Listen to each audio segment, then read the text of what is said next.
Hello everyone and welcome to Miss Narmina's English lessons. Today we are going to talk about countable and uncountable nouns.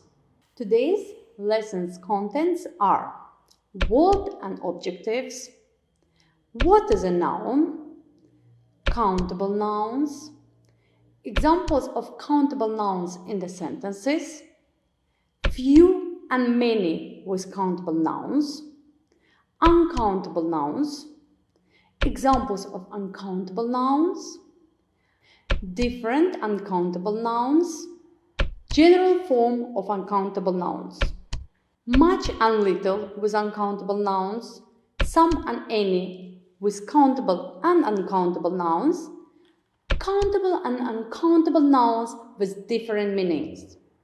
Today's word is I know how to use countable and uncountable nouns.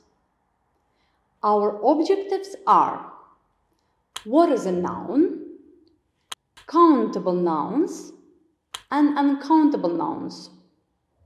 What is a noun? Before we talk about countable and uncountable nouns, let's revise what noun is. A noun is a part of speech names things, places, and people. For example, a book, it is a thing. A school, it is a place. A doctor, it is a person. Or a teacher like me and a student like you. What are countable nouns? When you hear the word count, it means we can count it, as in maths, 1, 2, 3, 4. Some nouns that are treated separately and can be counted separately are called countable nouns. Countable nouns can be singular and plural. Pen, pens. They can be with indefinite articles, a or an. Countable nouns can be used with numbers and determiners. Now, let's check our countable nouns in our sentences. For example, a flower is red. As you can see, we have used our article a with a flower. There are 3 flowers in the pot. We can count our flowers. An umbrella is colorful. We used our article an. There are 4 umbrellas. Again, we can count our umbrellas. Many and few. We can use them only and only with countable nouns. For example, we didn't take many pictures. I have a few pictures to take. I bought many apples. I have few bananas left. Now let's talk about uncountable nouns. Uncountable nouns are opposite to countable nouns. Some nouns that are treated as a mass or as a whole thing cannot be counted, and we call them uncountable nouns. They cannot accept plural form of the noun. They cannot be used with articles such as a or an. Uncountable nouns do not have plural form. And we cannot use uncountable nouns with numbers. Now, let's check our examples of uncountable nouns. For example, I drink water every day. I drink water. We cannot count this water. I use flour to bake bread. Flour, can we count it? No. I like to listen to music. We cannot count it. Now, I would like you to check this slide with different uncountable nouns.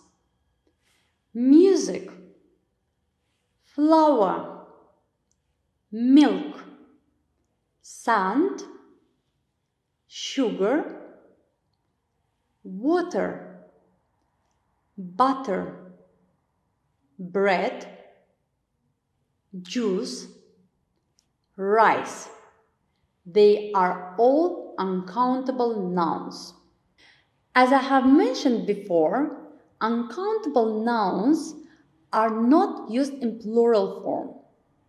For example, accommodation, advice, baggage, behavior, bread, chaos, damage, furniture, information, luck, luggage, news, permission, progress, scenery, traffic, weather, work.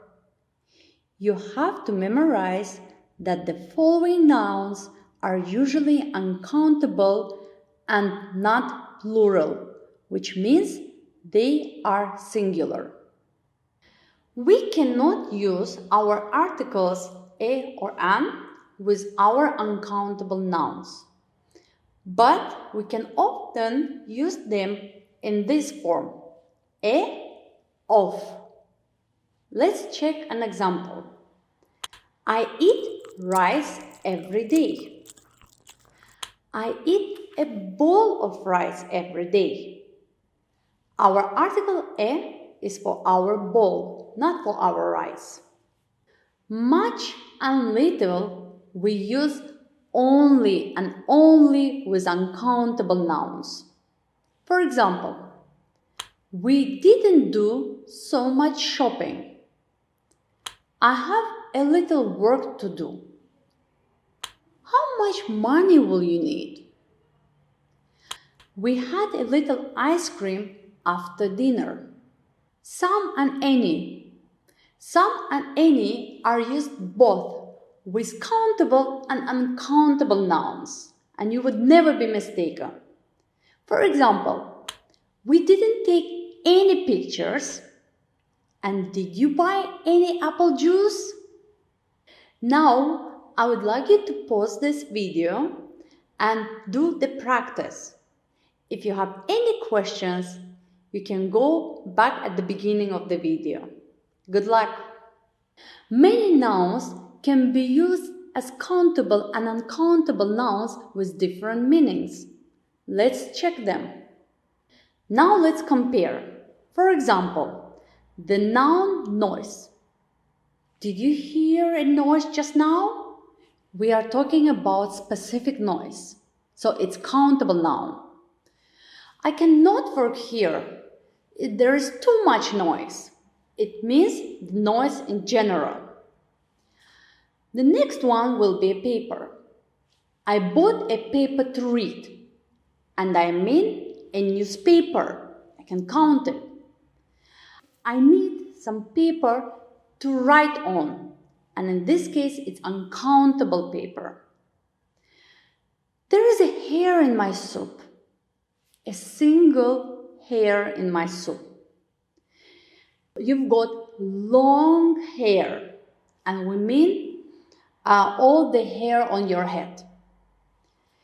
I had some experience while I was traveling. Experience here, we mean things that happened to me. They offered me the job because I had a lot of experience. And here we don't use it as plural countable noun. The last one, you can stay with us. There is a spare room, a room in the house. You cannot sit here. There is not room. It means there is no space. So it's uncountable noun. Now, I would like you to practice and underline which part of the sentences is correct. I'm sure all your answers are going to be correct. Good luck! We have learned today with you countable and uncountable nouns and how to use them. I hope you enjoyed this lesson and I will see you next time. Goodbye.